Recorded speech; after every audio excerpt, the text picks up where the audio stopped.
Welcome back, everyone. This week is episode 14, and we'll start off with going over the sex position of the week last week, which was the ballet dancer. We tried that the other day, and we're both tall, but you're what, 6? You're 6'1", I'm 5'8". I'm just under you 6'2". had to be, I think the guy has to be shorter in order for this to be successful. Because I even tried squatting down, it didn't work. Yeah, it was not working. So, needless to say, another fail of a sex position. This week's position of the week will be a lot easier. And then we got an email from Liz. That name will sound familiar from our last guests, Liz and Cody. And she was just letting us know that the cowboy did not work. It does not work. She said the angle for this position does not allow him to stay in me, just pops out, and she inserts lollipop sound. She's thinking dick size does not matter with whether or not this position would work. Would need like a 12-inch cock that is soft, pliable for it to work. We completely agree. I don't know how it could possibly work. And then she was just saying how she's looking forward to this week's sex position. And I know this came in, and I emailed her back and let her know. This came in right before last week's episode aired, so it's just a week late. But she also said that they're going on their honeymoon in a few weeks, and she's asking for some sex ideas, positions to spark up their honeymoon. And so some of the thoughts I had were obviously attempting sex on the beach, which I don't think we did. No. But now I look back at it, and it's definitely something I'm going to want to try. So sex on the beach is a must, but you need like extra large towel to cover up and to make sure you don't get sand sand in your crevices. Unless you're trying to make like pearls like oysters do. Oh my god, I don't think that'll work. And then I said, if your room has a balcony, then you should definitely have Cody bend you over the railing. We didn't have a balcony, but we definitely should have just done it on our patio, but people could walk right. Ours was a little easier to get caught if we would have done that. And then I was thinking like doing night swimming and trying to get away with it in the pool. A lot of mine involves just... Yours is all sex related. Well, yeah. She said, didn't she or say spark sex? up the honeymoon. Yeah. I know. Okay. I think go snorkeling, do something like that. Go sightseeing. I'm sorry. I was just thinking about all the fun sex things they could do. I think all the other things, having fun leads to sex. Yeah. Well, my next one was, hey, get a 2-person kayak or catamaran and take it to like a cove or cave. And then I bet you have sex there? And then you can have sex, yeah. How'd you know? Okay. So that was my insight. And then how our week went. Do you want to talk about our week? On a scale of 1 to 10, our week was probably a 2. Yeah. It was okay the beginning of the week, but then it was better. It was stressful trying to find a house, and then we didn't... The end of the week was a 2. Okay, the middle of the week. Saturday's the end of the week. That's okay, I'm sorry. That was a really good day. Yeah. So it was another week where we were stressed out looking at houses, and we didn't eat as healthy and stuff, and we don't eat as healthy. We don't feel like we don't feel as good, and our sex life hurts a little bit more, probably because we're more tired. Yeah, well, then we had one of our biggest fights we've ever had. Mm-hmm. Thought I was being left. No, I thought it. I know you say no, but that's how I felt. It was the worst feeling in the world. That's how I worded it, and I apologized. And I apologize again. I felt bad.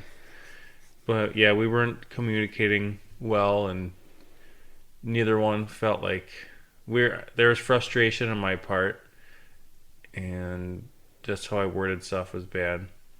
It took about a full day for us to recover from that, but luckily we were able to finally talk it out and get back. Long story short, I liked a house that she did not like, and I thought I was frustrated because it had everything we needed, maybe not everything we wanted, and I was ready to have that house, and she hated the house, and then we just didn't communicate, and it was just frustrating. Yeah, it was bad. But then a couple days after that, we looked at a different house that we both didn't really think. Yeah, we were debating not looking at it because it only saves us 10 minutes off our drive, and we're commuting an hour right now, so it would be a 50-minute commute.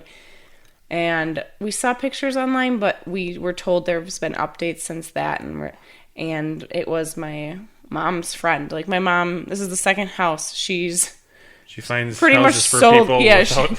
she found a house for my aunt and uncle on that lake, and now she found us one because it is our dream. Mm-hmm. And we're just patiently, not really patiently, waiting to find out if we get to have that house, because she had one other person interested, but that person's not getting back to them. And she made it sound like we have first dibs. Yeah, and the price is right. And oh my gosh, it's our dream. Yeah, the only downside, which you can look at as a positive too, is we'll be living with Shelly's parents for a year. Yep. Until that house is completely available. Yep, these people are building a house in the same town, just a little up north on a different lake. And so they're going to actually stay in this house until, September, October. Well, I think she said August, September. Or September of next year. So fingers crossed. Obviously, we're going to find out. I think we'll find out within the next month if we get it. Mm-hmm. But we're still going to be living with my parents. I think we close on this house early November. So, but at least we can stay in this house. Like, if we do find out we get that house, we can look at our furniture and be like, well, will this fit in there? Mm-hmm. So we're really excited, but we'll stop boring you with our house details. It's just an exciting chapter. Mm-hmm. So please pray for us, or, keep us in your thoughts for send positive vibes our way. If you don't pray, just send good thoughts to us. Yeah. All right. And then advice of the week. Jeff is providing that. All right. So the advice, this is from Tony Robbins. And actually he talks about something that Corey Wayne had talked about too. Corey Wayne goes off of advice from a lot of other people too. So this one, it says, appreciate and compliment the wonderful, fantastic, and unique aspects of your partner. It says to truly thrive, relationships require polarity, or different energies between partners. Masculine energies want to be appreciated. Feminine energies want to be understood. Making a point to compliment your partner every day fulfills both of those needs. So you're just staying positive and saying what you like about the other one. Really, and the thing there too, it says masculine energies want to be appreciated. When Shelly says thank you for me doing something, like you said thanks for mowing the lawn yesterday. I don't do it to have the thanks, but I really appreciate when you say thank you. Because I do notice when you say it, and I would never tell you, but I notice when I do stuff and you never say thank you about it. Like what? Those, I don't have a specific example now, but sometimes I remember. I forget about them quick, but I remember when you say thank you. Well, I'm sorry when I don't. I always try to say thank you. Mm-hmm. I know. But I'm not saying you're doing it on purpose. And the same thing, too, where it says feminine energies want to be understood, where, I'm not always going to understand you, but but I appreciate who you are as a person, and at, our disagreements this week, I have to give you your time to work through stuff and understand that you are different than me in different ways, where I want to solve a problem and you need to think about it. Mm-hmm. So yeah, just it's kind of like where they talk about that opposites attract. I think this makes more sense of that too, where I think you need to have a lot in common with the other one, but you can't be the exact same person or it's not going to work out. Really. Yeah. So yeah. I like that. That is good advice for this week. All right, and then for our date idea, we actually are going to insert something right here. You guys may remember Dr. Sorry, insert something. Dr. Summer and Dexter, they were our first guests, right? Yeah. Yeah, so that, I cut a lot out of that. As you can see, Dr. Summer, she's got a lot of stories to share. So I had to cut some things out so that episode wasn't going to be 20 more minutes long. And they actually had a fun date idea, so I am going to insert that right here. A very good date idea is going to be to take your date to, was it Barnes & Noble now? Or whatever the bookstore is, the one in Wausau. There is a Barnes & Noble. Cool. And they always have a Starbucks there. So number one, You get her a Starbucks because odds are she's a basic bitch and whatever. Mocha Frappuccino. And then you wander around and you just look at books. And if the bitch can't read, well, then that's indicating one thing about you. If she wanders on over to the movie and music section, okay. If she's wandering over to the romance area to get cheesy romance, it's going to indicate what her personality is. And if she goes straight to the X-rated section, you know to marry her. What happens if you go to the picture books or the pop-up books? Yeah. And this says stuff about you, I think. Sure. And you can just wander to any area, and it's going to indicate what interests your partner has. What kind of books, what movies, what music they like. And just sit there drinking coffee. I'd probably go to like the 50 Shades section. Sure. All those there books. you go. Yeah. That could spark up a great conversation. Absolutely. I'm going to go to nonfiction immediately, and then you would be like, well, he's boring. Yeah. See ya. All right. And Great date idea. that is a fun game. Thank I you. like that. Hopefully somebody tries that date idea, because I know I want to. Yeah, I was think a it's great really idea fun. from Dexter. Mm-hmm. And another thing, too, we forgot to mention earlier is that house is right down the road from them, from Summer and Dexter. It was like just a surprise we didn't even I don't know even, about. Yeah, I don't even think they were a half mile down the road. When we were driving the other day to go see the house, they were out for a walk, and we're like, hey, we're looking at a house right next to you guys, so we're pretty pumped. But yeah, I was really happy that we got to share that date idea in there. Next, we will do our sex stories. Do you want to share yours first? Sure. I only did one. And Yeah, then we're I just did doing one jokes now. again. Yep. I want some jokes. All right. Yeah, I like jokes better. And I thought I would do something different. This story might be terrible for all I know. I'm going to pick a story without reading it, and then we'll be introduced to the story together. All right. It's on Reddit. It's by Ramses the Pigeon. It says, back when I was living in my first apartment, I thought it would be a good idea to get myself some silk sheets. The intention was to create an environment of classy sensuality for any young woman who might spend the night at my house. It says, without having to drop a fortune on things like champagne and chocolate-dipped strawberries. Just the silky sheets. All you need. As I discovered, though, silk sheets are damned expensive, and given that I was a broke college student, I couldn't exactly afford the top-quality bed coverings. Thus, I made the mistake of purchasing cheap silk bed sheets. It sounds like it's leaning towards turning into advice of the week too. Like maybe don't get cheap silk bed sheets. We'll see what happens. Anyway, anyone who has spent any time wrapped in low-quality silk knows how incredibly unpleasant an experience it can be. You start off feeling like the sheets should be soft and smooth, but there's this annoying tickle that dances across your entire body. Rolling into different positions is a crapshoot between sliding around between slippery folds and dragging them along with you. You start to sweat, and the material actually sticks to you a little bit, making your bed less of relaxing cocoon and more of a sweltering burrito. There was one other issue as well, but I didn't discover it until I actually followed through on my plan of having a young woman sleep over. After a particularly active and unwisely long session together, the girl and I passed out next to each other with nothing but those silk sheets between us and the hot night air. I got up once during the night, relieved myself in the bathroom, and went back to bed, which woke my partner from the depths of her own slumber. She apparently decided to emulate my actions, only instead of quietly returning from the restroom, she rushed in and shook me awake, demanding to know if I had any sexually transmitted diseases. Now, I've always been careful about staying clean, and we discussed as much, so the accusations were more than a little bit jarring. When I asked what had prompted them, the young woman turned on the light and displayed her naked form to me, and I saw that much of her body had been dyed a light shade of blotchy purple. A brief examination revealed that my own skin had adopted an oddly violet tint too. We eventually figured out that my cheap-as-hell knockoff silk bedsheets had bled during the night, transferring their color to my paramour and me. Worse still, the stuff didn't wash off as easily as I would have liked, and the two of us spent more than a little time in the shower together. It could have been an enjoyable evening, but mutual bathing just isn't as much fun when the intention is to actually get clean. I also had to change my bed sheets before we could finally pass out again. And then someone they put it short. A girl died in my bed. They spelled died D-Y-E-D. That's funny.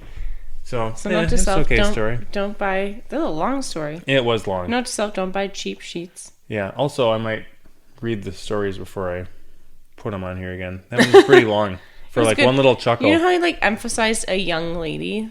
Like, how old is this person? Lady. So like they're an adult. Okay. Or did he say young girl? He said lady. Said lady. Okay. I'm just checking. All right. Good story. All right. I got mine off of Cosmopolitan, and it looks like it was by some man named Michael. He said, I was once hanging out with a girl, and we ordered a pizza, paid over the phone with a credit card, and then started watching a movie in the living room. The way the living room is situated, you can see most of it from the front door windows. We started hooking up. It was one of those situations where there was a lot of sexual tension for a long time, and we just unleashed it all on each other. By the time we were done, we were like, how is this pizza still not here? I went into the kitchen to get a drink and saw the box sitting on the floor next to the door. He must have come, and we didn't hear his car pull up. He saw what was going on and was a real bro and just left it there so as to not interrupt anything.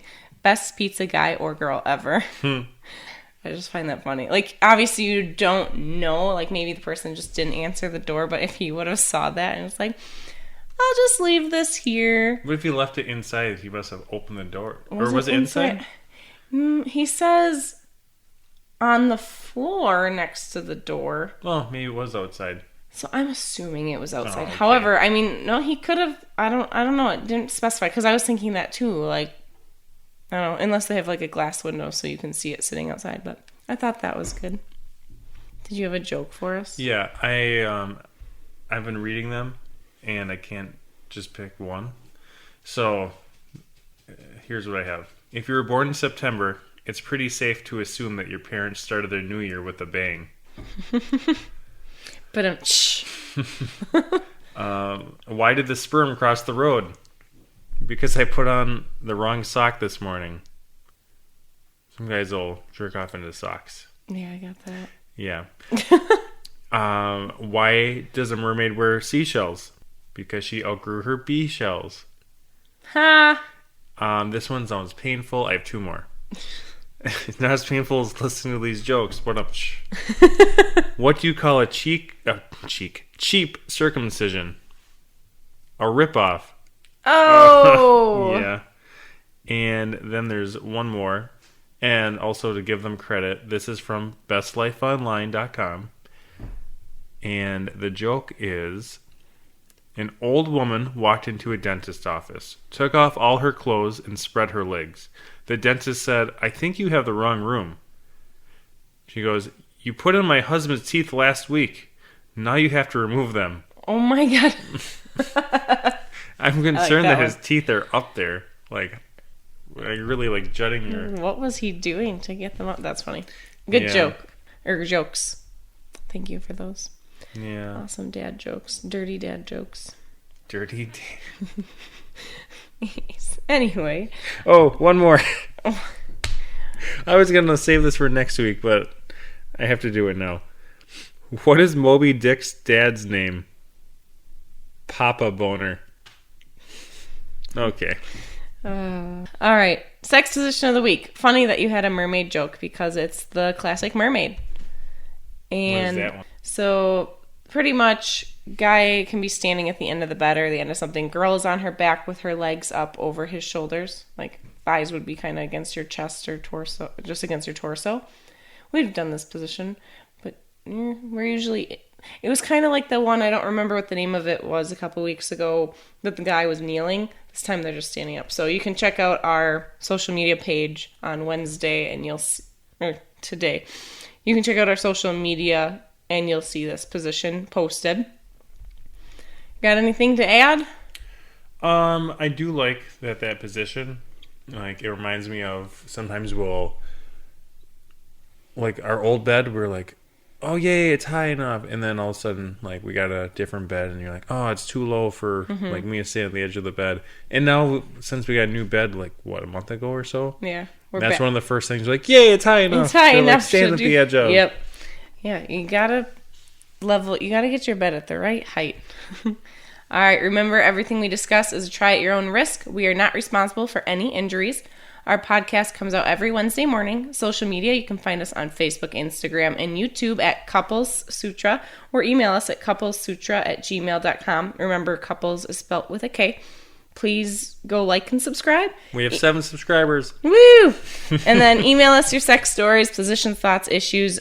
Email us anything, and we will go ahead and share it. If you would like to be anonymous, please just note that in your email. Thank you guys so much for listening, and we'll talk to y'all next week. Bye.